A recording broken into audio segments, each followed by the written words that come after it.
gracias a todos por venir. Es un placer para nosotros celebrar este primer Día del Inversor de Lierde. Esperamos que sea el primero de muchos. Muchísimas gracias también a Banco Sabadell por prestarnos esta sala para poder realizar el evento. Y gracias a Fernando Sainz de Baranda-Lierta, presidente de Lierde, por estar hoy aquí con nosotros. Nuestro objetivo hoy es que simplemente que conozcáis un poquito más a fondo Lierde, que conozcáis su historia y sobre todo nuestra metodología de trabajo. Al final habrá un turno de preguntas, así que por favor serán todas bienvenidas y recordad también que si en el futuro tenéis nuevas consultas podéis llamarnos siempre que queráis o bien visitarnos en Zaragoza, si conocéis la ciudad quienes no la conozcáis. Al finalizar se servirá un vino y un pequeño aperitivo y aprovecho para pediros a todos aquellos que queráis recibir nuestro informe mensual, que no lo estáis recibiendo todavía, que por favor le deis vuestro email o una tarjeta de visita a la azafata y así os incluiremos en la lista de distribución. Muchas gracias.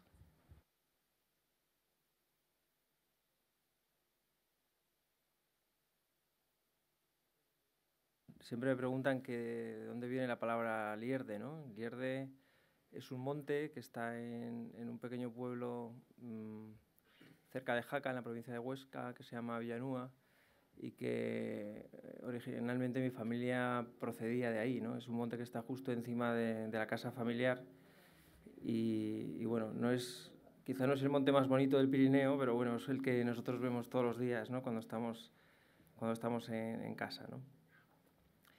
Aparte de eso, bueno, Lierde es, como ya saben, es una SICAP de origen familiar que yo tuve la suerte de empezar a gestionar en el año 94.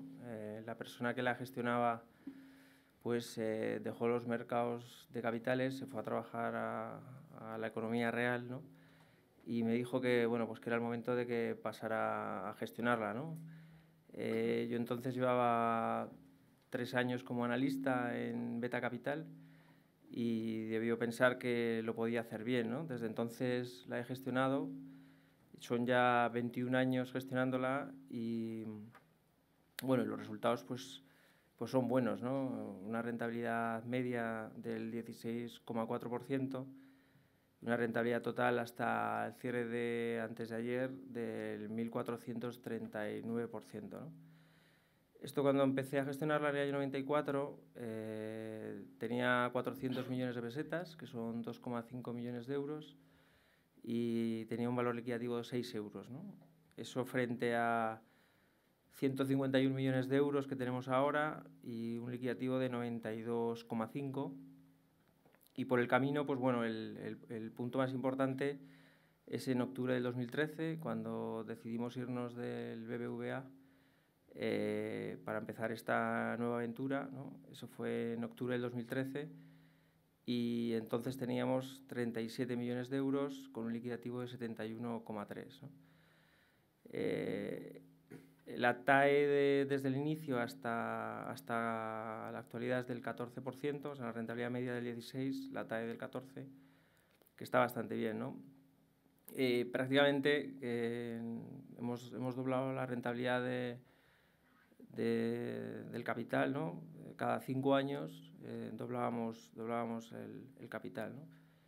Y bueno, es un poco la historia y vamos a intentar explicar el porqué y por qué pensamos que a futuro lo vamos a seguir haciendo igual de bien, ¿no? A ver, Lierde es un fondo direccional, o sea, estamos siempre invertidos entre el 80 y el 100%, ¿no? Y la razón es sencilla, ¿no? Nosotros pensamos que la bolsa a largo plazo siempre sube. Y este es un ejemplo del SP. El SP, pues bueno, desde el año 1927, pues siempre sube, ¿no? Y la razón es que las bolsas al final son beneficios. Los beneficios es una parte del PIB y el PIB a largo plazo siempre crece, ¿no? O sea, hay épocas en las que baja, hay épocas en las que sube, pero en el largo plazo siempre tiende a subir, ¿no? Entonces, el activo es muy bueno, ¿no? El activo es el que más rentabilidad te da en el largo plazo. Si tú además eres capaz de posicionarte en cada momento en los valores o sectores que mejor lo van a hacer, pues además de esa rentabilidad del subyacente, pues consigues una rentabilidad adicional, ¿no? Que es un poco lo que nosotros hemos conseguido estos años, ¿no? O sea, en principio es direccional, es europea, o sea, nosotros lo que buscamos es cercanía con las compañías, cercanía con los equipos directivos, y eso solo lo puedes conseguir si inviertes en la zona en la que tú estás, ¿no? Invertir en Estados Unidos, pues quizás sería muy interesante, ¿no? El mercado americano es un mercado muy bueno, quizá mejor que el europeo, pero nos faltaría esa proximidad, ¿no? Entonces hemos preferido seguir centrados en lo que hemos venido haciendo estos años y que lo hemos hecho bien, ¿no? De hecho, las compañías que tenemos consideramos que son muy buenas y ellas mismas son las que te diversifican, ¿no? Aproximadamente el 30% de las ventas de las compañías que tenemos en cartera vienen de países emergentes, ¿no? O sea, que las propias compañías son las que buscan esa mayor rentabilidad, ¿no?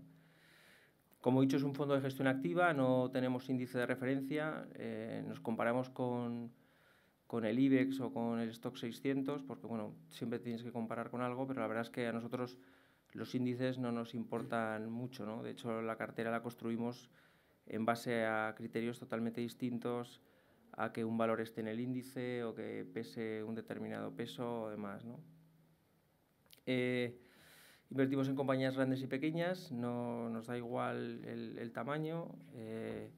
Utilizamos siempre modelos de valoración propios. Luego explicaremos más en detalle el proceso inversor nuestro, ¿no? Basado sobre todo en el retorno sobre el capital empleado. Y es un fondo muy diversificado, ¿no? Nosotros confiamos mucho en el método que tenemos y no tanto en apuestas concretas, ¿no? Preferimos tener 50, 60 compañías con posiciones entre el 2 y el 3% que no hacer grandes apuestas como hacen otra gente, que bueno, cada uno tiene su estilo. Y bueno, es la forma que lo hemos hecho siempre y es la forma que vamos a seguir haciéndolo, ¿no? Y luego siempre tenemos precios objetivos de los valores, tanto para entrar como para salir, ¿no? Todas estas cosas que les he contado, ¿no? De fondo europeo, sin restricciones de capitalización, diversificado, pues quizá hay muchos fondos que podrían ser iguales, ¿no? Lo que creemos que el IRD es diferente es por lo que pone ahí, ¿no? Por el método y el track record, ¿no? Sobre todo por el método. Hay que tener un método que sea bueno, que funcione, ¿no? Casi todos los gestores tienen su método. Bueno, hay algunos que les funciona y otros que los resultados no son tan buenos, ¿no? Nosotros creemos que tenemos un método que es acertado y de ahí el track record tan bueno que tenemos, ¿no? Y yo creo que estas dos cosas son la clave y lo que hacen del IRD diferente a otros fondos, ¿no? En cuanto al track record, pues ahí tienen en la tabla el performance del IRD durante todos estos años. Como os he dicho, prácticamente hemos doblado el capital cada 5 años, la rentabilidad media del 16,47 frente al Stock 600 del 7,62 y del IBEX del 8,40. Como les he dicho, nosotros invertimos en Europa. Quizá al principio, cuando yo empecé a trabajar en el año 92 en Beta Capital como analista, lo que conocía bien era el mercado español y el sesgo del IRD era más español, ¿no? Invertía en las compañías que conocía. En el año 98 pasé a ser jefe de inversiones de Beta Capital, que ya entonces estaba participada por lo que luego fue Fortis, por Mees Pierson en primer lugar y luego Fortis. Y ya, pues bueno, empecé a conocer mucho más el mercado europeo y la cartera era una cartera más europea, ¿no? Entonces, quizá los primeros años podría parecerse más al IBEX, aunque las rentabilidades son mucho mejores, y luego a partir del año 98 sería más un fondo europeo, ¿eh? Por fases, yo estuve en Beta del periodo 94 al 2000, luego en el año 2000 al 2007 me fui a trabajar a Ibercaja como jefe de inversiones de la gestora de fondos y de planes de pensiones. Y luego en el año 2007, bueno, ahí en el año 2002 Carlos se incorporó a Ibercaja y ya desde entonces hemos estado juntos. En el año 2007 nos fichó el BBVA para un proyecto que se llamaba BBVA Partners. Era un proyecto de gestión alternativa. Teníamos un fondo long short y luego teníamos un fondo pues, exactamente igual que el IERDE, que era el que vendíamos a inversores institucionales. Muchos de los inversores que están aquí lo conocen de entonces, ¿no? Y luego desde 2007 al 2013 estuvimos en BBVA hasta que, como os he dicho antes, nos independizamos, ¿no? Como ven en la tabla, bueno, cuando la bolsa baja, pues nosotros bajamos, ¿no? Es un fondo direccional y va a seguir siéndolo así, ¿no? Nosotros somos capaces de batir al mercado a lo largo del ciclo, pero los años malos son malos, ¿no? La característica, yo creo, más importante de nuestro fondo es que a la hora de bajar, pues el fondo baja, pero quizá baja menos, y luego a la hora de recuperamos mucho más que el mercado, ¿no? Y eso hace que el exceso de rentabilidad acumulada pues sea el que es, ¿no? Y lo que es más importante es la tabla de la izquierda, que es el riesgo que asumimos, ¿no? Al final, lo importante es tener buenas rentabilidades, pero con un riesgo controlado, ¿no? Y de hecho el IERDE es un producto rentabilidad-riesgo de lo mejor que hay, ¿no? El ratio Sharpe, para los que no son inversores profesionales, pues les recuerdo que es un ratio que mide el exceso de rentabilidad del activo en cuestión frente al tipo sin riesgo partido por la volatilidad. O sea, es un ratio que mide la rentabilidad según el riesgo que estás asumiendo, ¿no? Entonces, este ratio, cuanto más alto, es mejor. Nosotros tenemos un ratio de 0,85 frente a 0,31 del 600, ¿no? Que es casi 3 veces mejor que el índice de referencia, ¿no? Luego la beta también es más baja. Ahí les recuerdo que la beta del mercado es 1. Si tú tienes una beta de 1,10, se supone que cuando el mercado sube, tú tienes que subir un 10% más. Si tienes una beta de 0,9, pues cuando el mercado baja, deberías bajar un 10% menos, ¿no? Nosotros tenemos una volatilidad del 18, una beta de 0,83, y la volatilidad también más baja, ¿no? El 18 frente al 20%. Y además, lo curioso es que la estamos bajando, ¿no? En los últimos 12 meses, la beta nuestra es de 0,74 y sobre todo la volatilidad, ¿no? Tenemos una volatilidad del 11% frente a 14% del mercado. Y en lo que llevamos de año, la volatilidad es del 10%. O sea, tenemos una volatilidad muy baja y, como ven ahí, la rentabilidad que llevamos en el año es de 20,45 a cierre de hace 2 días, cerca de 21 a cierre de ayer. O sea, es un producto que ha tenido una rentabilidad muy buena y sobre todo con un riesgo menor, ¿no?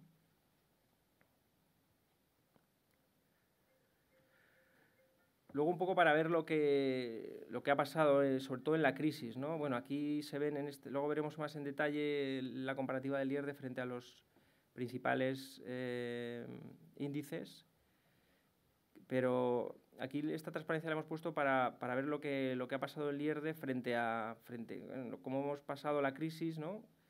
Y cómo estamos frente al 2007, ¿no? O sea, tomando como referencia el máximo del 2007, pues el IERDE está un 30% por encima del 2007. Estamos en máximos históricos. La rentabilidad que sacamos ayer estaba en máximo histórico. Estamos un 30% por encima del máximo del 2007. Y frente al stock 600, que está alcanzando, bueno, acaba de sobrepasar el máximo del 2007, y el 50, que todavía, el Eurostock 50, que está todavía un 20% por debajo del máximo, ¿no? Aquí en este gráfico, bueno, es un poco más de lo mismo. Frente a los índices europeos ya ha quedado claro que lo hacemos mejor. La TAE del IERDE desde el inicio es del 14% frente al 5,6% del Stock 600. Les recuerdo que el Stock 600 pues es el índice más amplio, ¿no?, que mejor representaría la economía europea. Sería parecido al S&P americano, al S&P 500. Tiene 600 compañías, solo ha subido un 5,6%. Y el Eurostock 50, que son las 50 más grandes de la zona euro, un 5%. Luego este es más interesante, sobre todo porque te compara con el S&P, ¿no? Hay muchos inversores que piensan que a largo plazo solamente se puede invertir en el mercado americano, ¿no? Y la verdad es que el mercado americano es el mejor mercado, ¿no? Es el más diversificado, las mejores compañías, la economía más eficiente y todas las cosas que todos sabemos, ¿no? Pero bueno, nosotros lo hemos hecho casi el doble, hemos sacado una rentabilidad casi del doble, ¿no? El S&P desde el 94 tiene una TAE del 7,6 y nosotros del 14, y el MSCI global del 5,2 frente al 14 nuestro. Luego lo hemos puesto porque para compararnos con algunos fondos que todos ustedes conocen, ¿no? Y que tengan una vida larga, ¿no? Nosotros tenemos 21 años de historia y no hay muchos fondos en España que se comercialicen en España que tengan 21 años de historia. Hemos elegido dos fondos que son muy buenos, a nuestro juicio. Uno español, que sería el Bestinver Bolsa, y otro europeo, Fidelity European Growth, ¿no? Que son quizá los mejores fondos en su categoría. Y también en el periodo lo hemos hecho mejor que ellos. El Bestinver Bolsa tiene una TAE del 11% y el Fidelity European Growth también del 11%. Esto encaja un poco con el IRDE porque, como les he comentado, los primeros años, los primeros 6-7 años era un fondo español y luego pasó a ser más europeo. Pero lo importante desde nuestro punto de vista es tener un buen criterio para seleccionar los valores, ¿no? Y da igual en qué mercado inviertas, si tú eres capaz de seleccionar buenos valores, en cualquier mercado lo puedes hacer bien, ¿no? Y bueno, hasta aquí es la parte un poco histórica y vamos a pasar ahora a lo que es el método, que nos lo explica Carlos.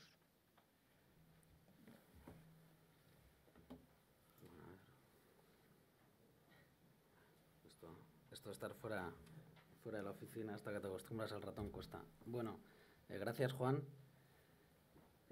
Lo primero de todo, vamos a explicar el método y, bueno, ya que estamos en casa y es el primer día del inversor y estamos pues prácticamente en familia, ¿no? O así nos sentimos nosotros, teníamos dos opciones, que era explicar el método desde una forma cuantitativa y que aproximadamente la mitad del auditorio pues empezáramos a empezar sonidos extraños, o vamos a intentar hacerlo de una forma un poco más amena, ¿no? Al final, lo que a nosotros nos gustaría es que se quedaran con la idea de que el IRDE tiene un método que se basa en el track record y que el track record se basa en un método. Por eso es el círculo vicioso que hemos intentado transmitir, ¿no? Y quizás la primera idea es que entiendan que hoy en día está de moda el concepto de fondo de autor, y a nosotros es un nombre que nos parece que es un nombre muy bonito, pero no queremos que la gente piense que el IRDE es un fondo de autor. O sea, el IRDE es un fondo en el que su autor original, que es Juan, desde el año 94, pensó que lo razonable era que tuviera un método, un sistema de trabajo para que tenga continuidad. Un fondo de autor es un fondo que tiene un señor que normalmente acostumbra a ser alguien que es muy listo, se supone que es muy listo, pero en el momento que no está ese señor, pues si no hay un método detrás, pues las cosas pueden seguir yendo bien o puede que no. En el caso del IRDE, nosotros pues hemos metido mucho tiempo, y ahora lo verán, en tener un sistema de trabajo. Nosotros decimos que somos gente metódica. Y al final, yo siempre digo una frase, pero que es verdad. Yo tuve la suerte de en el año 2000 conseguir una beca de verano en Ibercaja, y yo a Juan lo conozco desde el año 2000, pero empecé a trabajar en el año 2002. Y yo pensaba, en aquel momento, pues Juan venía, era el jefe de inversiones de Ibercaja, y yo que era estudiante, pues obviamente, como casi toda la gente, pues yo pensaba que este señor tendría una bola de cristal en un cajón, ¿no? Digo, esto me imagino que esto de la bolsa consiste en que tienes una bola de cristal o eres más listo que los demás.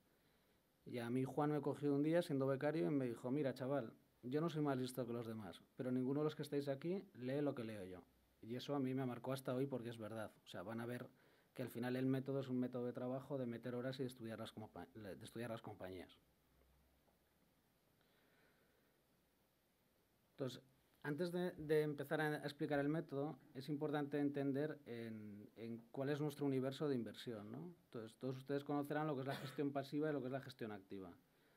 Y a nosotros nos gusta diferenciar, y por eso hemos puesto aquí estos pececitos con sus peceras y al final con el acuario, para explicarles que nosotros la gestión pasiva pues es una opción de inversión que nos parece respetable, pero que le vemos que tiene una gran limitación. Y es que si tú tienes un fondo que tiene referencia al IBEX 35, al final lo importante no es el contenido, es el continente. Mañana sale una compañía del IBEX 35 y entra otra, y tú estás obligado a invertir en una compañía que puede ser o no puede ser un buen negocio, ¿no?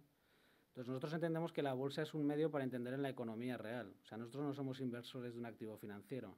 Para nosotros lo importante es que pensamos que somos unos privilegiados de que hay gente que tiene unas ideas de negocio fabulosas que a nosotros nos habrían ocurrido, que decide cotizarlo en bolsa y que encima decide poner un equipo de gestión que tiene un track record más que contrastado. Piensen cualquiera de ustedes ahora una idea fabulosa, luego vayan a buscar un equipo directivo fabuloso que lo vaya a gestionar bien, que no se vaya a llevar su dinero, aparte de gestionarlo bien, que es otra cosa que hay que mirar.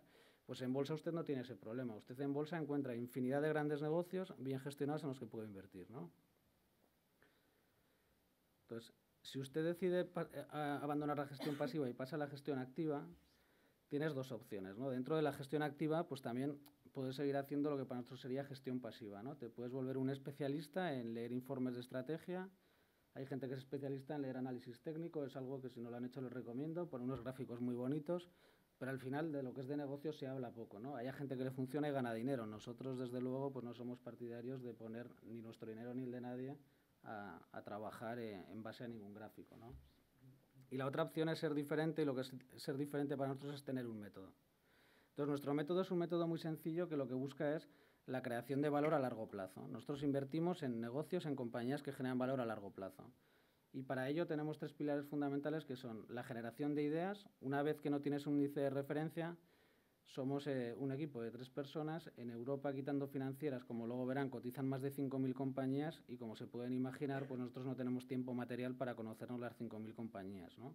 Ya les adelanto que si alguien piensa preguntar por Siemens, que no lo haga porque le vamos a decir que no sabemos nada.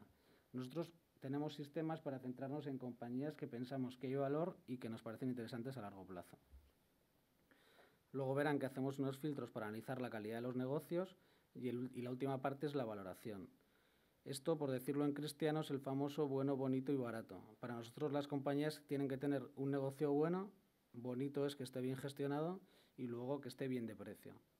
A nosotros no nos gusta que nos encasillen como un fondo ni de crecimiento ni de valor. Como luego verán, el crecimiento y el valor van de la mano. Para tú generar valor, tienes que invertir en negocios que en su crecimiento generan valor. Nosotros la generación de ideas la hemos intentado explicarles aquí cómo nos nutrimos y básicamente las clasificamos en 2 grupos, lo que nosotros llamamos fuentes financieras y lo que llamamos de economía real. En la parte de fuentes financieras tienen los filtros propios y aquí siempre nos gusta explicar porque hay gente que nos dice, bueno, Lierde es un fondo cuantitativo. No, Lierde no es un fondo cuantitativo. Nosotros a lo largo de los años lo que hemos hecho es ir desarrollando una serie de filtros que nos permiten centrarnos en compañías que aparentemente reúnen un mínimo de calidad como para que hagamos un modelo de valoración y ver si realmente ahí se genera valor o no. Aquí tienen un ejemplo de 2 de los filtros que utilizamos. El filtro de la izquierda es lo que nosotros llamamos best in class, que esto es el filtro de las compañías que nos gustaría tener siempre en cartera si estuvieran baratas, ¿no? O sea, ven que este filtro parte del universo que les comentaba de 5.017 compañías. No me voy a extender, pero el primer filtro es un filtro de calidad del negocio. Son negocios que tienen durante 10 años un retorno superior al 11%. Y estos son números reales. De las 5.000 compañías, te quedas con 300 compañías que a lo largo de 10 años hayan tenido un retorno superior al 11%. Esto es para que ya nos hagamos una idea de cuántas compañías cotizadas hay que no tienen negocios realmente buenos. El filtro siguiente, o el escalón siguiente, es que el beneficio por acción haya sido creciente.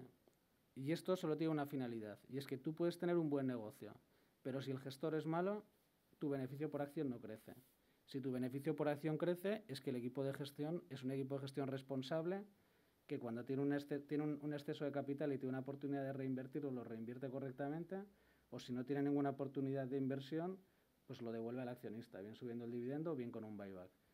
Todos conocemos cantidad de ejemplos de compañías que lo último que hacen es devolver el dinero. Antes tienen la fabulosa idea de ser una compañía eléctrica que se le ocurre que puede ser un gran jugador en el mundo de los zapatos y se pone a invertir en zapatos. Pues yo para eso prefiero que me devuelvan mi dinero y ya decidiré yo si me compro unos zapatos o invierto en una fábrica de zapatos, ¿no? El filtro de la derecha es lo que llamamos aspirantes, que sería lo mismo a 5 años. Entonces, así como en el filtro Best in Class ven que nos quedaríamos con 53 compañías que cumplen el filtro y que estarían baratas, en el de la derecha con 5 años tendríamos 228. Este ya es un universo amplio en el que nosotros podemos trabajar y ahí la gracia es intentar encontrar las compañías que dentro de 5 años estarían en la izquierda, ¿no? Entonces ya de las 5.000 compañías estaríamos en 228. Aquí hemos puesto el análisis externo, que esto es el análisis que todos conocen de los brokers, ¿no? Y nosotros aquí nos gusta explicar que cada vez vemos que hay una tendencia, que hay auténticos analistas especialistas en adivinar el EPS de las compañías del próximo trimestre, y nosotros ese es un juego pues, que nos interesa poco, ¿no? Nosotros si DCC, que es una compañía que tenemos, pues si el EPS del próximo trimestre va a subir un 10 o un 15, pues la verdad es que nos quita el sueño bastante poco. Entonces, lo que nos interesa de los brokers es pues cuando sacan informes de lo que nosotros llamamos inversión temática. Pues, por ejemplo, eficiencia energética. Pues tienes un broker que saca un informe de 60 páginas donde te expone cuáles son los subsectores que van a crecer y compañías. Pues ahí sí que merece la pena dedicar tiempo, leer y sacas ideas, ¿no? Y luego, obviamente, cuando miras una compañía por primera vez, pues hay brokers que hacen notas de 50 o 60 páginas donde te explican la industria, el tipo de competidores, y es muy interesante para conocer la compañía. Y luego está lo que llamamos economía real. La economía real, aquí, bueno, pues hemos puesto este señor con el carrito, que es, luego verán un ejemplo, y es al final, esto no lo decimos nosotros, lo decía Peter Lynch, ¿no? Los mejores negocios se encuentran en el supermercado, ¿no? Nosotros siempre comentamos de broma que nuestras mujeres dicen que no hay nada más desagradable que ir con nosotros al supermercado a comprar una barra de pan, porque no sabemos ir sin mirar todos los lineales, ¿no? Pues ya que vas a ver qué marcas están vendiendo, y al final pues es como muchas veces encuentras compañías viendo qué marca es la que más se vende o qué tienda es la que ves que hay más gente, ¿no? Te da la idea para luego mirar y ver si es una idea interesante o no. Y luego, para finalizar, vivimos en un mundo global y nosotros intentamos estar también al día de qué es lo que está pasando y qué es lo que se está consumiendo, qué nuevas tendencias hay en el mundo, ¿no? Entonces, pues bueno, leemos lo que llamamos medios generalistas. Juan tiende a leer más el Barron's, yo leo más el Economist y Marta más el Financial Times. Y luego también, pues al final todos tenemos nuestra vida personal, consumimos y pues también leemos especialistas, ¿no? No hace falta que les diga quién lee el Vogue y quién lee el Autovil, ¿no?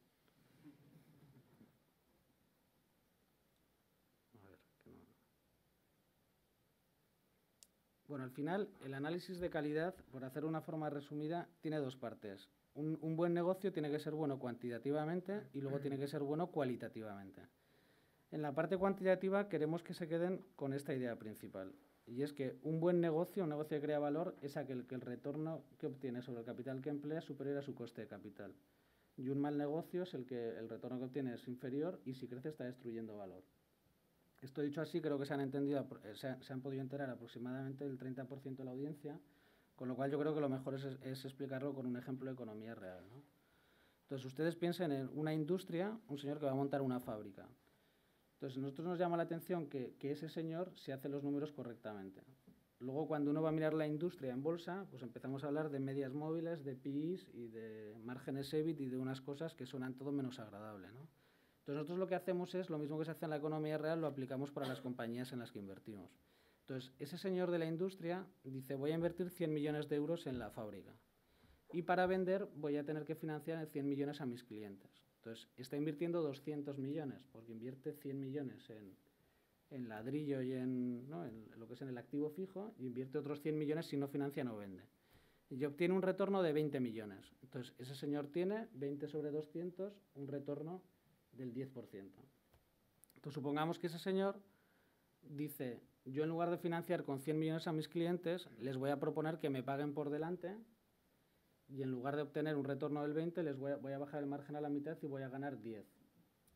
Pues si uno se hace los números, verá que ese señor invierte 100 en ladrillo, como le pagan los clientes 100 por delante, está invirtiendo 0 y obtiene 10. Entonces el señor casi tiene lo que antes decía yo de una bola de cristal. No tiene una bola de cristal, pero tiene un negocio fabuloso. Obtiene 10 millones sin poner un duro. Entonces es una compañía que tiene un retorno sobre un capital que no emplea. Y nosotros tenemos compañías en cartera que tienen un capital empleado negativo. Por ejemplo, en el sector de distribución, piensen en un Grupo Día o un Carrefour, este tipo de compañías, si están bien gestionadas, o un Inditex, son compañías que son capaces de tener un capital empleado negativo. Entonces, son compañías que ¿cuánto puede crecer una compañía con capital empleado negativo? Infinito, siempre y cuando el mercado lo permita, pero no tiene una restricción de capital. Entonces, el retorno sobre el capital empleado, al final, es la clave siempre para diferenciar entre un buen y un mal negocio.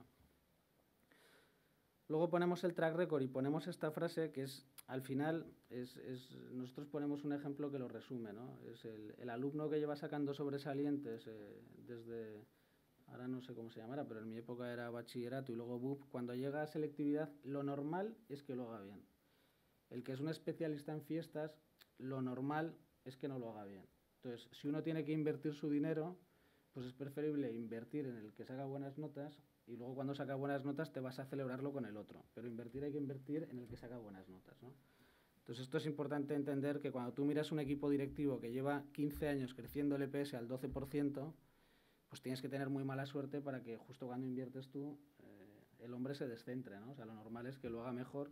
Y cuando tú vas a ver a un equipo directivo que siempre lo ha hecho mal y te cuentan que justo este año van a hacer un nuevo negocio y lo van a hacer fenomenal, pues hombre, es más fácil que no te lo creas, ¿no?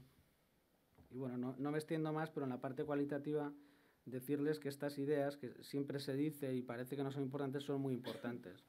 El auditor reconocido, nosotros luego verán que nos miramos las memorias de las compañías y la primera página que hay que mirar es el auditor, ¿no? O sea, el otro día nos dieron una idea de una compañía fabulosa y fuimos a ver el auditor y era un señor que era Jean-François, no sé el apellido, pero tenía un piso en París. Obviamente ya no seguimos mirando la memoria, ¿no? Porque no...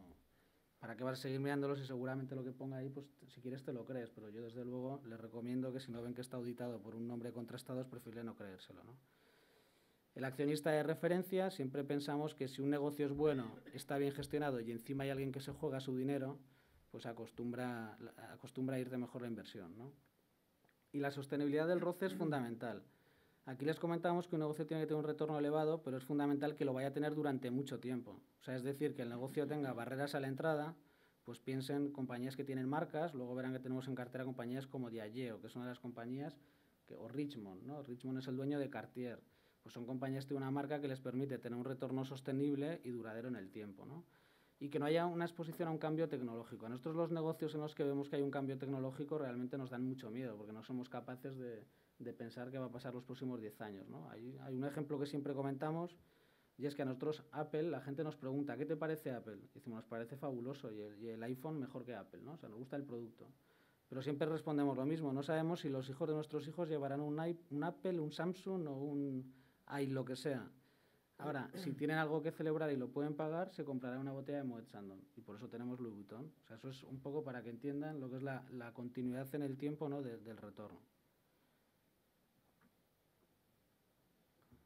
Voy a acabar la presentación y no me habrá aprendido lo del ratón. Y bueno, para finalizar la valoración, ¿no? Les decía que una vez que tienes claro que un negocio es bueno, lo importante es ver si el precio es razonable. Y para eso nosotros utilizamos dos tipos de modelos, el modelo tradicional de descuento de flujos de caja y un modelo basado en el retorno sobre el capital empleado. Porque lo entiendan, si tienes un retorno sobre el capital empleado del 50%, puedes estar cotizando a 12 veces EV/EBIT y estar barato, y si tienes un retorno sobre el capital empleado del 11%, puedes estar a 10 veces y no estar barato. O sea, nosotros hablar de múltiplos, compramos compañías por debajo de 12 o de 13, todo dependerá del retorno que tienes. Y compañías con retornos del 80%, pues pueden estar a 14 veces y si van a crecer durante 5 años al 10%, estar baratas, ¿no? No hay un ratio que digamos caro o barato. Profundizamos hasta la división de negocio de las compañías. Pensamos que tiene sentido las compañías que tienen distintas divisiones ver qué crecimiento de ventas tienen y de EBITDA o por zonas geográficas, porque se hagan una idea, normalmente en Estados Unidos las compañías tienen márgenes más altos y es bien sencillo. Estados Unidos es un mercado homogéneo, Europa no. En Estados Unidos etiquetas todos los productos igual y te permite ser más eficiente. Pues muchas veces se comete el error de una compañía que tiene márgenes del 7 en Estados Unidos y del 5 en Europa. Los analistas te dicen que va a tener también del 7 en Europa. La experiencia te dice que no, lo normal es que es difícil porque tú tienes que tener pues un centro de atención al cliente en Estados Unidos que habla en inglés y aquí en Europa tienes que tener uno que hable inglés, uno que hable español, en fin, los costes no es tan eficiente, ¿no? Tenemos más de 500 compañías modelizadas. Esto para nosotros es una gran ventaja competitiva en el sentido de que nosotros no solo tenemos las compañías que tenemos en cartera, sino tenemos sistemas para compañías que nos gustaría tener. Antes han visto el filtro de las compañías best in class que nos gustaría tener siempre. Si los precios de mercado llegan a un precio en el que nosotros compraríamos, como tenemos hecho el modelo de valoración, pues tenemos un sistema que nos saltan las alertas, actualizaríamos el modelo y si viéramos que había una oportunidad de inversión entraríamos. Y bueno, aquí lo que les comentaba, nosotros el pasado es la fuente de información. ¿Y para qué te vas a basar en el informe de nadie cuando las compañías hoy en día, cualquiera de los que estamos aquí, podemos ir a la página web de una compañía, bajar la memoria anual, construirnos un modelo y en las memorias está todo? O sea, en las memorias de las compañías, si una compañía le está yendo muy bien y está dando provisiones para guardarse beneficios, lo encuentras. Llamas por teléfono, hablas con la compañía. Al final, las compañías, lo que muchas veces vemos que la gente no sabe es que son mucho más accesibles de lo que la gente se piensa, ¿no? Nosotros, el futuro que poníamos aquí, pues lo debatimos con analistas y en la mayoría de los casos, por no decir en todos, hablamos con las propias compañías. Nosotros, no voy a decir una vez al trimestre, pero cada 4 o 5 meses hablamos con la mayoría de las compañías que tenemos en cartera y se ponen al teléfono, les dices lo que tú piensas y no tienen ningún problema en hacerlo, ¿no? El output de los modelos es un precio de referencia anual. Nosotros tenemos un precio todos los años para ver si una compañía nos parece que está cara o barata, pero lo que más nos importa es mirar qué retorno esperamos en esa compañía a 4 años, ¿no? Al final pensamos que el IRD es un vehículo a largo plazo, que quien invierte en el IRD no lo hace a 6 meses, sino lo hace como mínimo en un horizonte de 3 o 4 años. El IRD tiene una rentabilidad media del 16%, que sería una TAE del 14 y pico al año, y nosotros intentamos que el conjunto de la cartera nos dé un potencial superior a ese 14%, ¿no? Esto se construye con compañías de más calidad que te dan un 10 o un 11 y compañías, bueno, no de menos calidad, pero a lo mejor más pequeñas que te dan un 20, un 20 y pico, incluso hay veces pues, que hemos tenido compañías que ofrecían hasta un 30 a 4 años, ¿no? A día de hoy, pues la rentabilidad media de la cartera es superior al 16%, ¿no? Con lo cual, con esto les podemos decir, ya si alguien nos preguntara cómo vemos en estos momentos el IRD, en base a nuestros modelos de valoración, pues vemos que está la cartera ahora mismo tiene un potencial atractivo, ¿no? Una media superior al 16 a 4 años. Y bueno, para finalizar, les vamos a explicar el método con un caso práctico, ¿no? Pensamos que lo mejor es todo esto que hemos contado, ver que realmente lo hacemos. Entonces, nosotros, como saben, estamos basados en Zaragoza, y estar basado en Zaragoza, quitando el cierzo, pues tiene alguna ventaja, ¿no? Y es que Zaragoza es conejillo de Indias en España para prácticamente todo. Y Primar, que yo creo que es una cadena inglesa que no sé si lo conocerán la mayoría de ustedes, pero creo que hoy es ya bastante conocida, en el año 2008 abrió su primera tienda en Zaragoza. Entonces nosotros nos encontramos lo que ven en la imagen de arriba, ¿no? Vimos, yo recuerdo este día que dije deben de regalar algo, ¿no? No regalaban, pero casi, porque realmente la relación calidad-precio de esta tienda, no sé si han estado, pero era lo que dicen los ingleses disruptive, ¿no? Era una cosa que te podías comprar 5 pares de calcetines a 3 euros. Pues fue un fenómeno que realmente estaba revolucionando, y así como Inditex estaba más posicionado en moda, para una cadena como H&M pues le empezó a hacer daño. Entonces empezamos a investigar sobre esta compañía y ahora verán un poco el trabajo que hicimos, pero hemos puesto esta otra foto porque 2012 coincide más o menos, como verán, cuando nosotros invertimos en Primar. Pasaron 4 años que estuvimos viendo si esto era una marca más o realmente era un modelo que merecía invertir y que era algo que podía ser lo que había sido un Inditex o un H&M. Entonces, están viendo ustedes aquí la fila, ¿no? Lo están viendo todos. Lo que no sé si ven bien es que la fila empieza abajo. O sea, esto es el final. O sea, esto era 2008 y en 2012, pues esto ya era... Esa era la tienda en aquel momento más grande de Zaragoza y como curiosidad, de España, ponían autobuses para venir a Zaragoza, pero es que en Alemania las primeras tiendas que abrieron tenían que poner autobuses y bueno, tenían problemas de que se saturaban las tiendas, ¿no? O sea, tenían que poner a alguien en la gente para que no entrara más gente, ¿no? Desde Suiza. Sí, van hasta como dice Juan, hasta desde Suiza ponían autobuses para las tiendas de Primar. Entonces nosotros vimos eso, llegamos a la oficina, bueno, entramos en la tienda a ver lo que había, ¿no? Y luego fuimos a la oficina el lunes y nos pusimos a buscar Primar, ¿no? Y vimos que Primar era parte de Associated British Food. Associated British Food es una compañía, cuando se habla de track record, es una compañía familiar que se fundó en el año 1935. El que sea aficionado al té, le sonará esta marca, pues es de Associated British Food desde el año 64. Son gente que acostumbran siempre a comprar negocios buenos, ¿no? No les gusta, son gente muy conservadora y los experimentos yo creo que no les gustan en casa y ni con gaseosa. Entonces, en el año 69 abrieron el primer Primar, que se llamaba Penny's, en Dublín. Esta compañía en el año 73 abrieron el primer Primar en UK, entraron en el negocio del azúcar en el año 91, compraron azucarera en el año 2007 que les sonará, pero cuando nosotros miramos en el año 2008-2012 había una peculiaridad, una ineficiencia de mercado. Todos los analistas que seguían Primar eran analistas de alimentación. Entonces yo recuerdo una reunión en Londres con un analista de explicarnos perfectamente el mercado del azúcar, que si alguien no lo conoce pues es todo menos atractivo, o sea, no es que sea muy divertido, y al final le preguntamos por Primar. Decimos, oiga, ¿y de Primar? Ya no, bueno, pues es una cosa que tienen ahí, en aquel momento era un 20% del EBIT y no interesaba a nadie, ¿no? Entonces nos parecía que podía haber una ineficiencia, ¿no? Y aquí se ve muy bien en este gráfico como esto que les estoy contando, la bolsa lo recoge. Hasta el año 2012, que es cuando nosotros da la casualidad de que invertimos en el momento que esto despegaba. Pues se puede imaginar que hemos puesto un ejemplo en el que hemos tenido suerte. Nos equivocamos como todo el mundo y les podemos poner cosas en las que nos hemos equivocado, ¿no? Pero aquí tuvimos la suerte de que esta era una compañía normal, tenía unos retornos sobre el capital normales y en bolsa tenía unos retornos del 7,70 al año. Pero en el momento que tienes un negocio que despega y que se hace global, esta compañía desde entonces tiene unos retornos del 40%, ¿no? Aquí ven que la bolsa recoge lo que era la economía real, ¿no? Hasta las barritas que sería el retorno sobre el capital hasta el año 2009 eran retornos en torno al 10%, y esta compañía, cuando empieza a despegar Primar, es cuando los retornos empiezan a subir, ¿no? Lo más interesante es la valoración. Entonces, cuando te enfrentas a una compañía como Primar y vas a mirar su valoración, pues aquí podemos empezar a hacer números y, bueno, pues podemos decir que vale 3.000, 3.500 o 4.000. Entonces, hemos pensado que lo mejor era un poco plantearlo como un gran interrogante, que vieran dónde está Primar, dónde han llegado otros y que ustedes pues vean el potencial que tiene un negocio cuando realmente va bien, ¿no? Entonces, lo primero es que vean que Primar a día de hoy está en 8 países, cuando H&M está en 57 y Inditex en 86. O sea, esto es lo que siempre se ha dicho, tener la calle para correr, la de al lado y toda la manzana, ¿no? O sea, esta gente pueden todavía crecer una barbaridad, ¿no? Y aquí tienen por países, ¿no? Y lo más importante es que en Alemania, que es un mercado complicadísimo, donde como ven Inditex pues no le ha sido fácil, el alemán es gente que están más preocupados. Todos conocen Lidl, ¿no? Lidl es una cadena alemana, los alemanes miran más el tema calidad-precio y para Inditex no ha sido un mercado fácil. Sin embargo, H&M tiene 440 tiendas. Primar, que está teniendo un éxito en Alemania mucho más que el que tiene en Reino Unido, tiene solo 13 tiendas. Entonces, bueno, pues ¿cuánto puede crecer? Pues, si quieren les digo 30, 40, pero desde luego puede crecer muchísimo, ¿no?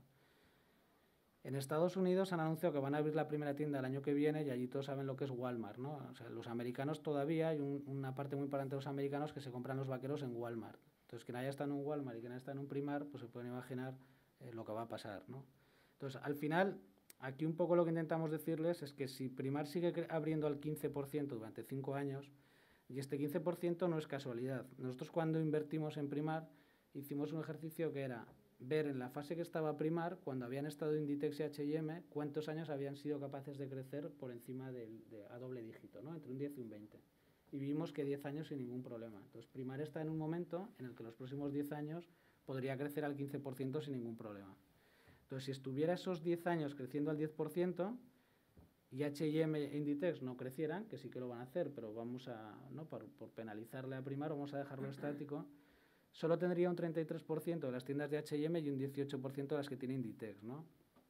Y en 20 años seguiría creciendo, llegaría a tener el número de tiendas que tiene H&M hoy en día, ¿no? Entonces esto es lo que nosotros llamamos nosotros lo leímos en Barnes, que lo decía un gestor americano, que no recuerdo el nombre, un compounding machine, ¿no? O sea, cuando tú inviertes aquí, el dinero, ¿no? se multiplica, ¿no? Es una compañía que genera retorno y que tiene la posibilidad de crecer un retorno muy alto sin tener que comprar otros negocios, sino crecer orgánicamente.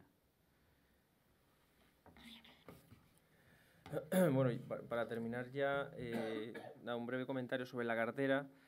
Estos son los 10 valores que más peso tenemos ahora mismo. La verdad es que particularmente tenemos mucho peso en España, pero es un tema puntual, ¿no? Para nosotros España es un país más que tiene el peso que tiene en los índices, ¿no? Lo que pasa es que ahora puntualmente estamos muy positivos con el sector inmobiliario español, ¿no? Vemos que claramente los precios han tocado fondo, que los grandes inversores internacionales no están posicionados y que las valoraciones están baratas en un momento en el que los ingresos, las rentas empiezan a subir, ¿no? Entonces, hemos aprovechado las salidas a bolsa y bueno, que hay algo de oferta inmobiliaria en el mercado para comprar las OCIMIs, ¿no? Entonces tenemos una posición fuerte en Merlin, en LAR y algo de Realia, ¿no?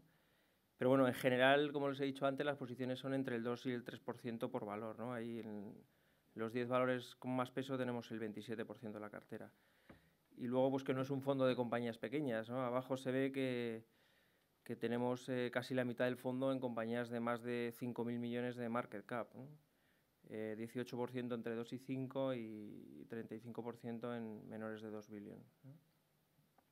Y aquí tienen, pues hemos puesto los logos de los valores, ¿no? Hay muchas de las compañías que tenemos aquí que seguramente no les sonarán de nada, así a primera vista, pero luego son compañías con las que todos estamos familiarizados todos los días, ¿no? Y hemos puesto algunos ejemplos. Por ejemplo, esta compañía italiana, Reply, es una compañía tecnológica que hacen cosas como pues, para BNP, la tablet, o sea, todo el acceso a la banca móvil o online de BNP, pues todos los sistemas son de esta compañía italiana, ¿no? Y lo mismo para Vodafone, ¿no?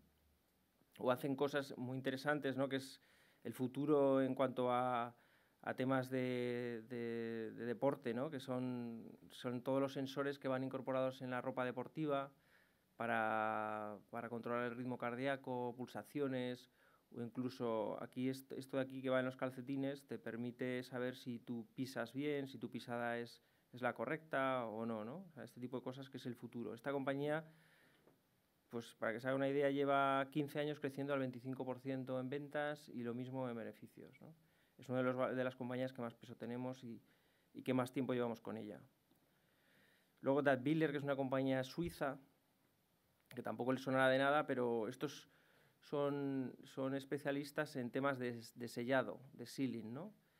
Y empezaron pues, en la industria farmacéutica para hacer los tapones de las medicinas, ¿no? En general, ¿no? Saben que esto es un proceso complicado, tiene que ser aprobado por el regulador americano, por la FDA, y entonces es un mercado pues, muy protegido, ¿no? Es una compañía muy protegida y por eso con unos retornos sobre el capital muy altos, ¿no?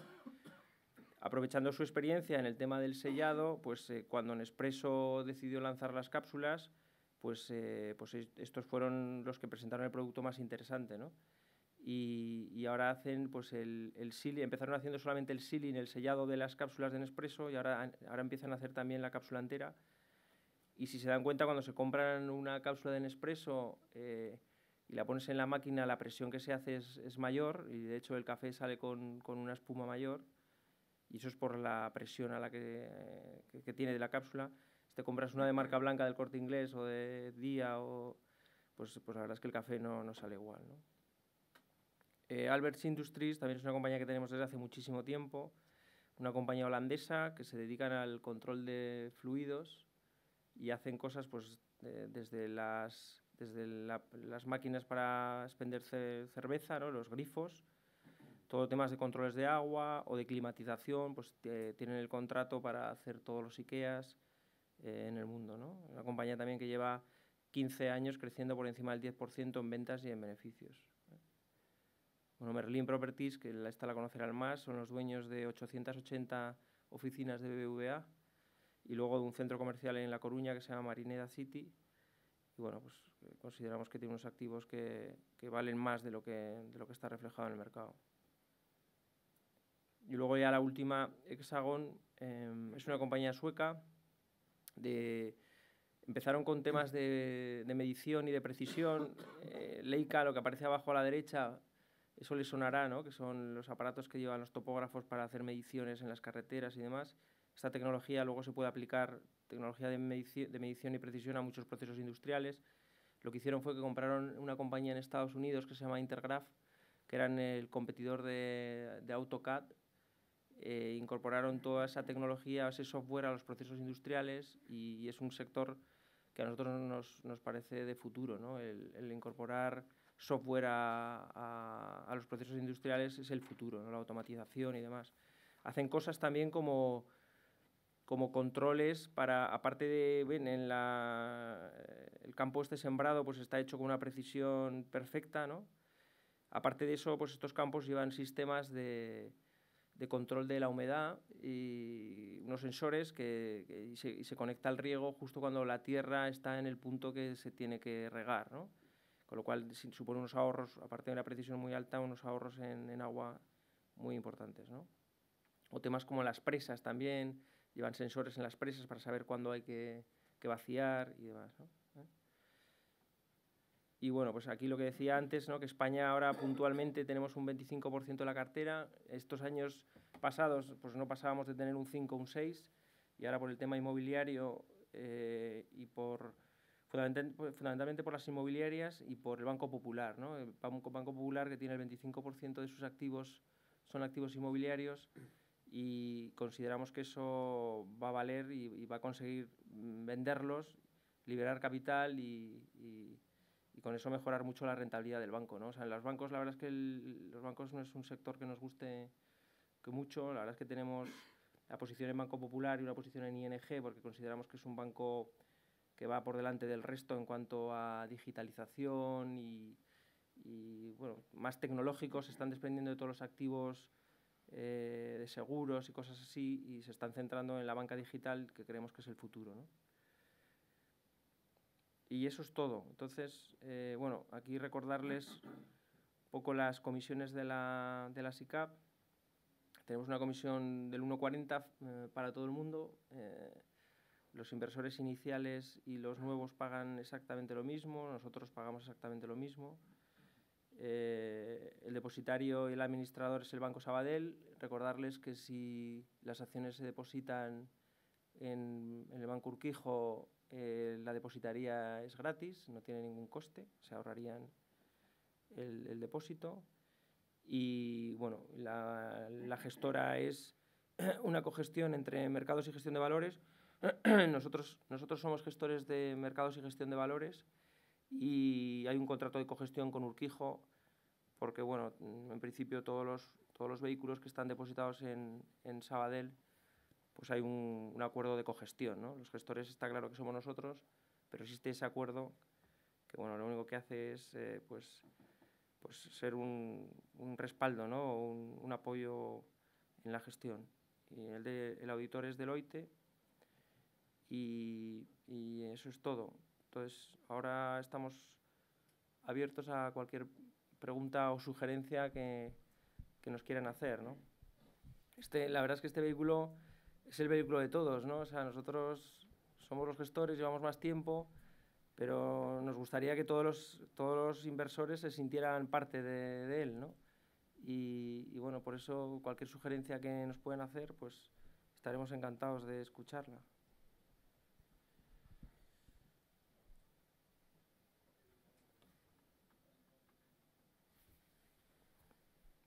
¿Alguna pregunta? ¿Cuál sería la perspectiva de crecimiento? Gracias. No, quisiera saber qué proyección tienen de crecimiento para el resto del año, dado pues el buen desempeño que ha tenido la sociedad. Bueno, vamos a ver, nosotros en primer lugar, nosotros no nos gusta hablar mucho de la bolsa porque, como hemos intentado explicar, nos centramos más en las compañías, ¿no? Pero dicho esto, nosotros miramos cómo están las bolsas en general, ¿no? Y la bolsa europea está barata respecto sobre todo a la bolsa americana u otras bolsas, ¿no? Hacemos un análisis muy sencillo de tendencias de beneficios, cuánto crecen los beneficios en el largo plazo. ¿Eso lo tenemos aquí? Hacemos un ejercicio, este es un ejercicio muy sencillo, ¿no? ¿Cuánto crecen los beneficios en el largo plazo en los mercados y a cuánto se pagan esos beneficios, ¿no? En Estados Unidos los beneficios crecen al 6% desde 1929, se paga 15 veces. Entonces, si tú haces esa tendencia, puedes saber lo que vale el mercado en cada momento. El mercado americano, según este análisis, que bueno, pues puede que no funcione nunca más, o puede que sí, al final las cosas siempre han vuelto a funcionar, ¿no? Después de un tiempo. Pero la bolsa americana estaría cara a un 36% frente a lo que debería estar ahora, ¿no? Esto o se corrige con una caída o se corrige con el paso del tiempo, ¿no? Si los beneficios crecen al 6%, pues 6 por 6 años, tardaríamos 6 años en que esto volviera a fair value. Este mismo ejercicio en Europa pues no tiene nada que ver, ¿no? Aquí vamos muy atrasados en la recuperación. Estados Unidos llevan 6 años de crecimiento, nosotros estamos en el primero y las valoraciones están muy por debajo, o sea, los beneficios no están normalizados para nada. Si solamente volver a la normalización de beneficios supondría que la bolsa europea debería subir un 23%. Entonces, con esto lo que le quiero decir es que, en principio, el activo en el que nosotros invertimos está barato, o sea, está en relativo muy barato y en absoluto está barato. Dicho esto, pues bueno, nosotros yo creo que por lo menos lo deberíamos hacer igual de bien que el mercado, ¿no? Como antes ha intentado explicar Carlos, nosotros hacemos un análisis a 4 años, ¿no? ¿Qué rentabilidad le vamos a sacar a cada uno de los valores que tenemos en 4 años, sumando la revalorización y los dividendos? y la cartera nos da una revalorización del 16% acumulativo anual durante 4 años, ¿no? Entonces, bueno, pues algo entre 16, 23 o así creemos que debería subir para estar en un nivel de equilibrio en los próximos 12 meses. Claro, ahora llevamos una subida del 21, yo no sé, el mercado está un poco parado, ha subido mucho en vertical desde octubre, ha subido un 30% y bueno, debería consolidar, ¿no? Esto es muy difícil. No sé, nosotros pensamos que debería corregir algo, la verdad. Ha corregido un poco, corrigió alrededor de un 10% las últimas semanas y ha vuelto otra vez a niveles altos, ¿no? La verdad es que no hay muchas alternativas de inversión, los tipos van a seguir muy bajos y la bolsa no está cara. Entonces, pero más exacto no puedo ser, es muy difícil. Yo me quedaría con la frase del gráfico primero que ha puesto Juan, que es más fácil para nosotros hablar de los próximos 10.000 puntos del Dow Jones que los próximos 1.000. Yo le diría que es que no tenemos ni idea. O sea, no, como le ha dicho Juan, pues corregirá, no corregirá, pero o sea, no, es difícil, ¿no? O sea, está el tema de Grecia. O sea, podríamos estar una hora aquí hablando sobre qué van a pasar los próximos 6 meses. No, alguien acertaría, pero si yo tuviera que apostar, apostaría que los próximos 10.000 puntos serán hacia arriba, ¿no? O sea, que no, a corto plazo es complicado. Hola, ¿qué tal? Quería lo primero daros las gracias por venir hasta aquí, por organizar este evento y por explicarnos un poco cómo invertís, qué es lo que hacéis. Me ha parecido interesante. Me he quedado con una duda. He visto que en las nuevas estas SOCIMIs tenéis casi un 10% o más de un 10% de la cartera. ¿Esto de las SOCIMIs exactamente qué es? Para que lo entendamos. Gracias. Bueno, la pregunta, bueno, lo primero, gracias, ¿no? por el agradecimiento, pero gracias a ustedes, ¿no? Las SOCIMIs, la verdad es que la pregunta está muy bien, porque por esa pregunta es por lo que nosotros invertimos en las SOCIMIs. O sea, nosotros nos encontramos en un escenario en el que nosotros empezamos a estar más positivos con España, y aquí queremos aprovechar esta pregunta para dejar claro, este es un fondo de selección de compañías, lo cual no quita que como la proximidad es importante y tú inviertes tú vives en España y nosotros hemos estado prácticamente fuera de España durante estos años, pues hombre, no vamos a negar que si tú estás en España, estás viendo que España recupera, pues miras España con más cariño, ¿no? Y en ese cariño nos encontramos las SOCIMIs, que la SOCIMIs es una figura jurídica nueva, una sociedad que se crea en España, que básicamente es los famosos REITs que hay en el resto de países del mundo, ¿no? Que es el mejor vehículo para tener propiedades inmobiliarias en alquiler. Y nos encontramos que no lo seguía prácticamente nadie, por no mentir, Morgan Stanley había iniciado cobertura de Merlin, y que hablabas con gente de mercado de bolsa y decía que la SOCIMIs era inmobiliario y que no le gustaba. Y hablabas con inmobiliarios y nos decían que eso era una cosa de bolsa. Entonces dijimos, aquí hay una ineficiencia. O sea, por ti y por mí la casa sin barrer, ¿no? Y nos pusimos a mirar las SOCIMIs y nos encontramos que el bono español está al 1,80, no sé dónde estará hoy, y que, por ejemplo, Merlin le había comprado a BBVA 880 sucursales a BBVA cuando BBVA estaba que tenía que vender, ¿no? Y normalmente tenía que ampliar capital o vender inmuebles y normalmente ahí acostumbras a vender, desde luego bien no voy a decir mal, pero bien no vendes, ¿no? Y al final tenía una cartera media que la rentabilidad por alquiler neta está en torno al 6%, creo que es, ¿no? Tú estabas comprando inmuebles en España a precios de ahora con rentabilidades netas del 6%. Entonces tú te haces la valoración y ves y encuentras que esto está cotizando a valor contable, cuando te van a dar rentabilidades por dividendo crecientes, porque las rentas en España van a crecer, ¿no? Es muy importante entender, por ejemplo, que hemos visto que Merlin tiene el centro comercial de Marineda, que es un centro en Coruña, un centro estupendo, es lo más parecido en tamaño y en todo al que hay en el que hemos puesto antes de Puerto Venecia en Zaragoza, que son los nuevos centros comerciales que son incluyen ocio, incluyen todo, ¿no? Esto cuando al final casi nos hemos vuelto medio expertos en inmobiliario, ¿no? Hay tipos de centros comerciales, no me voy a extender, pero son activos que las rentas van a crecer mucho, ¿no? Entonces estas compañías te van a dar, tanto Merlin como LAR, por ejemplo, rentabilidades del 5% crecientes, ¿no? Entonces, esto en un entorno como el que estamos, de tipos bajos a medio plazo, tú aplicas un coste del equity más bajo que a una compañía, obviamente, ¿no? El inmobiliario, el coste del equity estaría entre lo que es una compañía tradicional de renta fija, y veíamos que se obtenían potenciales pues por encima del 50%, ¿no? Hablo cuando estaban a 10 euros en el caso de Merlin. Entonces nosotros siempre decimos que nos gusta invertir en negocios a largo plazo con roces altos y un poco respondiendo a su pregunta, nosotros no pensamos que vayamos a tener SOCIMIs, igual nos equivocamos los próximos 10 años, pero cuando tú te encuentras una oportunidad de inversión, que hay un desconocimiento, un activo con poco riesgo y con una economía recuperando, que ves potenciales del 40-50%, pues hombre, nos parece que es muy atractivo, ¿no? Además, pues te baja bastante la volatilidad de la cartera, ¿no? Y esa es un poco la idea de las OCIMIs y de rebote la inversión en Banco Popular, ¿no? Nosotros los bancos, como ha dicho Juan, ya aprovecho, ¿no?, por explicaros también, los bancos hemos estado fuera, estamos en ING, como él decía, por el tema de que creemos, y ahora que en España se ha puesto de moda, hasta es motivo para cambiar los directores de las compañías, el tema digital, de la banca digital. Lo que pasa es que nosotros antes de comprar un banco que quiere ser digital, nos compramos uno que ya es digital, ¿no? Es más fácil, ¿no? Y en Banco Popular no es digital, pero Banco Popular tiene, como decía Juan, el 25% de su capital se lo consume en activos inmobiliarios, ¿no? Eso quiere decir que tienen pisos, o sea, una hipoteca paga, un piso vacío te cuesta dinero. O sea, les consumen como 200 millones de euros de gasto. Entonces, Popular, el día que se quite esos inmuebles, que se los está quitando, están vendiendo como 2 billones al año, ¿no? Y encima hablas con los analistas y te dicen que todo lo que tienen no vale para nada. Luego lo están vendiendo a valor contable. Pues bueno, ahí nos miramos la memoria de Popular, nos miramos la página web de Popular Aliseda, pues nos repartimos por áreas y nos dedicamos a mirar lo que tenían. Y si hay alguien que está pensando en comprarse algo en la montaña o en la playa, les recomiendo que mire la web de Popular, porque hay precios que son muy interesantes, ¿no? Y no es todo, voy a decir porquería, la palabra de los analistas es otra, hay cosas que se pueden comprar, ¿no? Entonces, bueno, fuera de bromas, miramos que el balance estaba lleno de inmobiliario y que era muy atractivo, ¿no?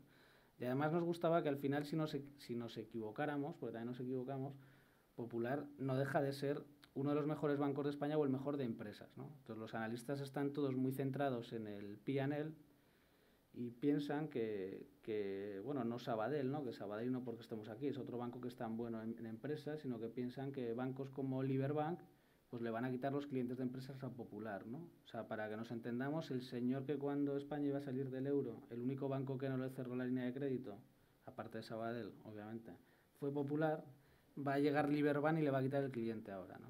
Pues eso, en que un poco investigas la banca de empresas, es complicado, ¿no?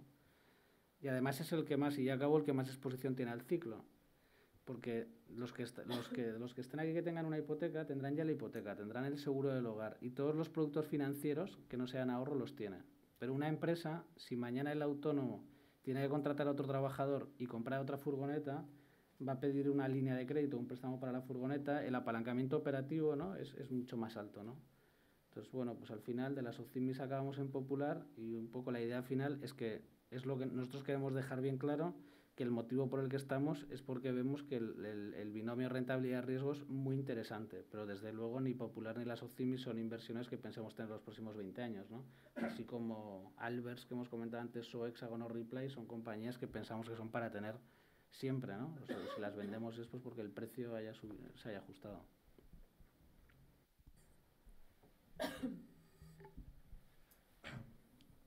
Simplemente mirar el universo de empresas. ¿Tenéis en algún momento pensado comprar, aparte de compañías europeas, compañías americanas? Que habéis comentado incluso que es cercano con todo el tema de Internet, vía telefónica. O sea, ¿tenéis pensado abrir la inversión a un universo más global, más internacional? Mira, tienes ahí... No solamente por ventas, sino también por... Sí, no, o sea, nosotros intentamos tener mucha proximidad con las compañías, ¿no? Acceso al management, poder ir a conferencias, estar encima. Eso lo tienes invirtiendo en Europa. En Estados Unidos, pues, que duda cabe que hay unas compañías estupendas, pero la proximidad la pierdes, ¿no? Y o sea, de momento tenemos una compañía americana, tenemos Samsonite, la única compañía, cotiza además en Hong Kong, o sea que ni siquiera cotiza en Estados Unidos. Y la razón de Samsonite es porque estábamos mirando el sector de lujo y el sector de productos con marca y demás, y llegó a nuestras manos un informe de Samsonite y lo estuvimos mirando, y la verdad es que Samsonite es una compañía espectacular. O sea, es una compañía con crecimientos doble dígito en ventas, márgenes crecientes, no utilizan nada de capital. O sea, Samsonite básicamente hace el diseño y el marketing de las maletas, el I+D, sea, toda la fabricación lo subcontratan, o sea, no tienen fábricas, no tienen nada. Y bueno, y están la razón de listarla en Hong Kong es por lo que ha comentado Carlos antes, ¿no? Solamente el 3% de los chinos tienen pasaporte, ¿no? O sea, lo que van a viajar y lo que va a crecer el tema de los viajes y lo marquistas que son además los asiáticos en general y especialmente los chinos, pues hace que este valor sea, bueno, reúna todo, ¿no? Y entonces, pues entonces lo compramos, ¿no? Y la verdad es que nos ha ido fenomenal, ¿no? Hemos comprado 2 o 3 veces porque se mueve mucho, sube, de repente llega a precio objetivo, pero a las 2 semanas de baja y luego vuelves a comprar, o sea que te da muchísimo juego y es una compañía de las que tenemos idea de mantener a largo plazo. Si encontramos cosas así puntuales y tal, invertiremos, pero ponernos a buscar y a aplicar nuestros filtros al mercado americano, en principio no es la idea.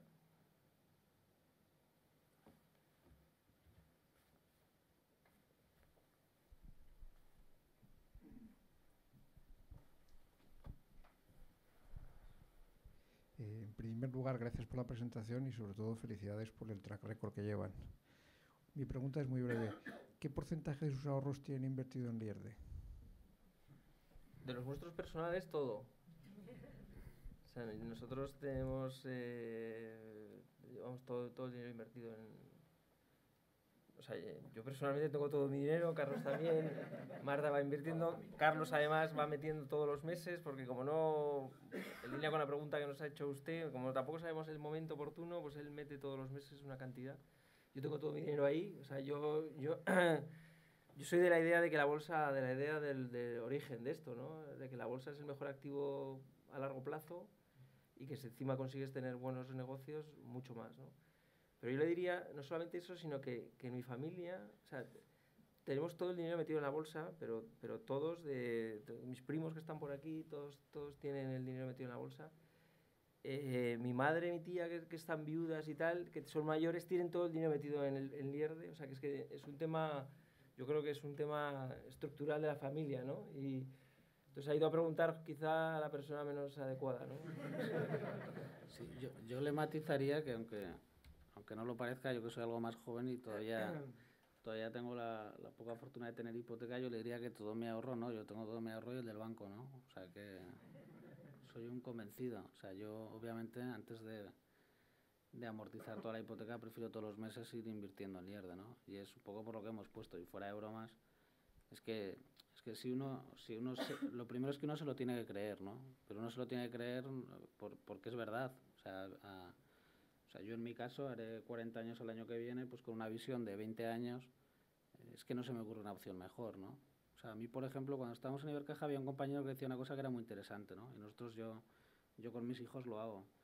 Y esto con los niños no todos los meses, porque, bueno, todo llegará, ¿no? Pero de momento trimestralmente, pues una cantidad les invertimos, ¿no? Mi mujer y yo hemos pensado que al final, pues el mundo cada vez es más competitivo, ¿no? Y nos gustaría, luego ya veremos lo que pasa, pero si tus niños quieren ir a la universidad, pues qué mejor forma que todos los trimestres les inviertes una cantidad en Lierde, es un dinero que no vas a tocar, te olvidas, y bueno, si al final no van a la universidad, yo creo que será no porque quieren, no porque Lierde haya ido mal, ¿no? Pero vamos, fuera de bromas o sea, como vehículo a largo plazo es que no se nos ocurre, o sea, no vemos opción mejor, ¿no?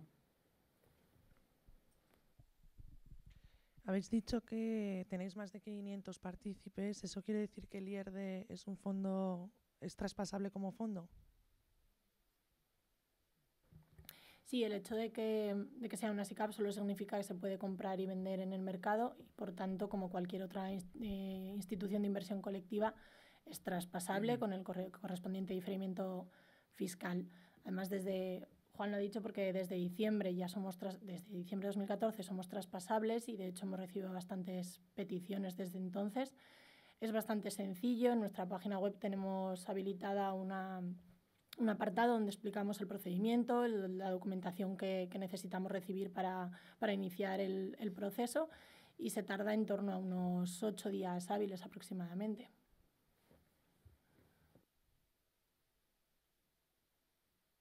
Obviamente, aunque esto, bueno, no lo debería decir, pero lo digo, ¿no? Es traspasable para entrar y para salir. O sea, tener que, ¿no? Pero vamos, que se quede mejor con la primera parte, ¿no?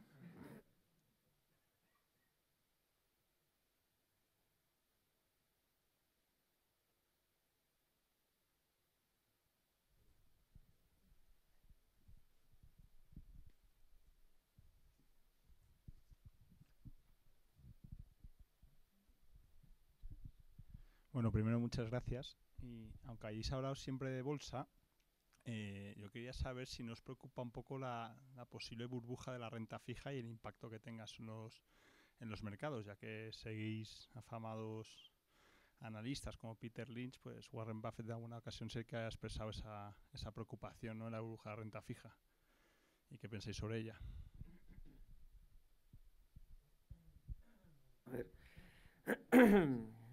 Bueno, la verdad es que es preocupante, ¿no? El tema de que los tipos de interés estén tan bajos, ¿no?, incluso negativos en algunos mercados, pues eso no es normal y en algún momento se va a normalizar y eso quizá tendrá un impacto en el corto plazo en los mercados, ¿no? Dicho esto, nosotros lo que pensamos es que las economías en general siguen muy endeudadas y la recuperación va a seguir siendo débil, con lo cual las subidas de tipos van a ser muy graduales, muy lentas, ¿no? En Estados Unidos, bueno, hoy parece que la Reserva Federal ha dicho que igual subía los tipos a finales de año. Hace unos meses se hablaba en junio, ahora ya estamos hablando a final de año. Cuando lleguemos a final de año, la verdad es que Estados Unidos, el PIB del primer trimestre va a ser negativo, ¿no?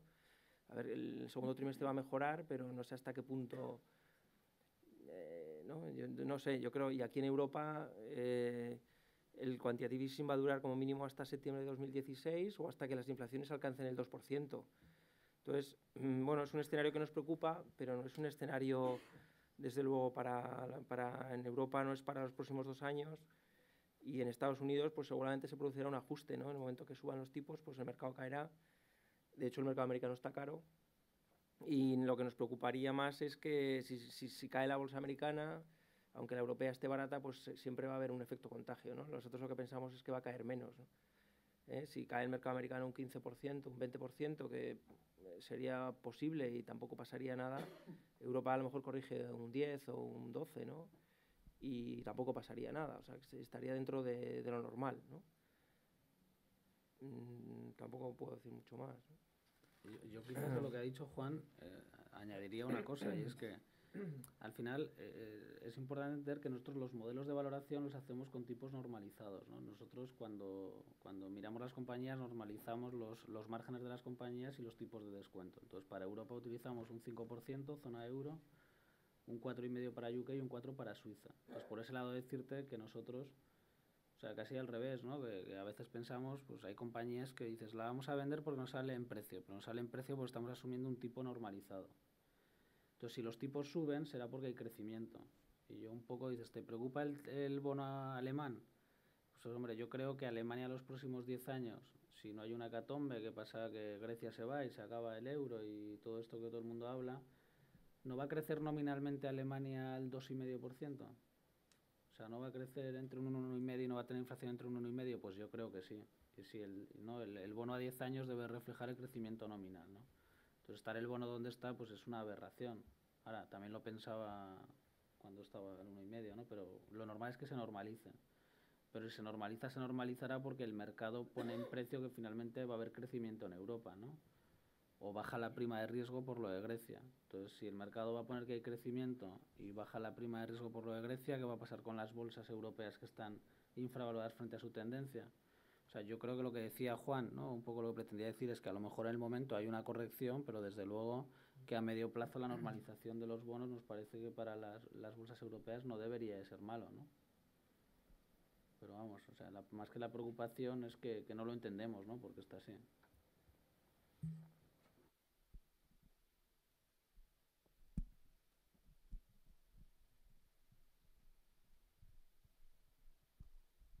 Una última pregunta. Viendo que no hay inversiones en energía en esta situación actual de baja de precios de petróleo y de oportunidades en ese mercado, ¿han pensado en algún tipo de inversión en ese sector? Pues, a ver, no tenemos nada en energía, en petróleo, porque no tenemos claro cuánto va a valer el crudo ni dentro de 6 meses, ni de 2 años, ni 5, ¿no? Con las nuevas tecnologías, las nuevas, ¿no? La batería de Tesla, el fracking, el tal. Entonces, si no sabes el precio del petróleo, es muy difícil saber lo que van a ganar las petroleras, ¿no? Entonces es muy difícil invertir en base a qué, si no tienes claro qué beneficios, qué generación de caja, ni siquiera si se va a usar el petróleo dentro de 20 años, ¿no? Entonces, las cosas que no tenemos claras, la verdad es que preferimos no invertir, ¿no? O sea, no sé, nosotros, gracias a Dios, no tenemos que seguir ningún índice, no tenemos que, con lo cual podemos permitirnos el no tener, pero eso también extrapolable a las utilities, ¿no? A las compañías eléctricas, ¿no? Con la energía solar, con los acumuladores de energía, las baterías, la reducción del consumo, los coches eléctricos, todas estas cosas, el consumo de energía a nivel global va a bajar, sobre todo la que se crea con los métodos actuales, ¿no? Unido a la sobrecapacidad que hay en Europa en generación eléctrica, pues también nos hace ver que ese sector no va a tener, no vemos muy claro los beneficios que van a tener, ¿no? Pero parecería que vienen grandes oportunidades. Bueno, oportunidades a lo mejor en el tema solar, en el tema de renovables, en el tema de... Eso sí, si el futuro va a ser como el pasado, sí, ¿no? O sea, si se produce una reversión a la media o a la tendencia, como hacíamos con los beneficios tendenciales, pues seguramente sí, ¿no? Pero yo creo que el petróleo no va a volver a subir, desde luego, a niveles por encima, no con el fracking, parece que los costes de producción estarían más en torno a $60-65. Entonces es difícil que suba desde esos niveles, que son los niveles actuales. Y de ahí, bueno, pues con las nuevas tecnologías, pues lo normal es que el precio vaya bajando, ¿no? Entonces, no sé, podríamos estar discutiendo, pues, pero nosotros no lo vemos claro. Entonces, como no lo vemos claro, preferimos invertir en otras cosas más, ¿no? Es quizás, o sea, nosotros lo que sí tenemos claro, yo creo que es un poco lo que intenta transmitir Juan, es que nosotros para invertir en algo tenemos que tener bien claro qué va a pasar con el sector, ¿no? Entonces nosotros somos de naturaleza optimista y pensamos que los ciclos económicos empiezan porque hay un cambio importante, una mejora de productividad que se traduce en mayor renta disponible a los consumidores y como todos consumimos más, las economías crecen, ¿no? Y esto que suena muy teórico, pues es la última revolución que hubo TMT. En el año 2000 las bolsas hicieron pico, luego pasó lo que pasó, pero realmente Internet permitió la globalización. Yo ya hay gente en Madrid comprando en Alibaba zapatos en China y vendiéndolos aquí, y ha habido una mejora de costes por Internet, ¿no? Entonces, la siguiente va a ser la revolución energética, o está siendo. Y nosotros, pues hace unos años, pues compramos la compañía líder en bombas para extracción de shale gas, que era una compañía británica que se llamaba Weir. Pues el 60 y pico % de las ventas era negocio de mantenimiento recurrente y veíamos que el shale gas era una tendencia que iba a ir a más y eso lo invertimos, pues es una compañía de negocio recurrente y en crecimiento. Lo que usted plantea del petróleo, te estás comprando, si tú compras una petrolera, estás comprando petróleo. O sea, estás comprando a alguien que ha invertido en unos yacimientos a un precio. Entonces, tú para invertir tienes que tener claro cuánto va a valer el petróleo.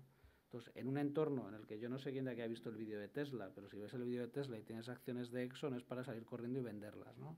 Entonces, si tú piensas que las energías renovables van a ir a más, pues es que ¿cuánto vale un barril de petróleo? Eso no es invertir, eso se llama otra cosa que nosotros acostumbramos a no hacer, ¿no?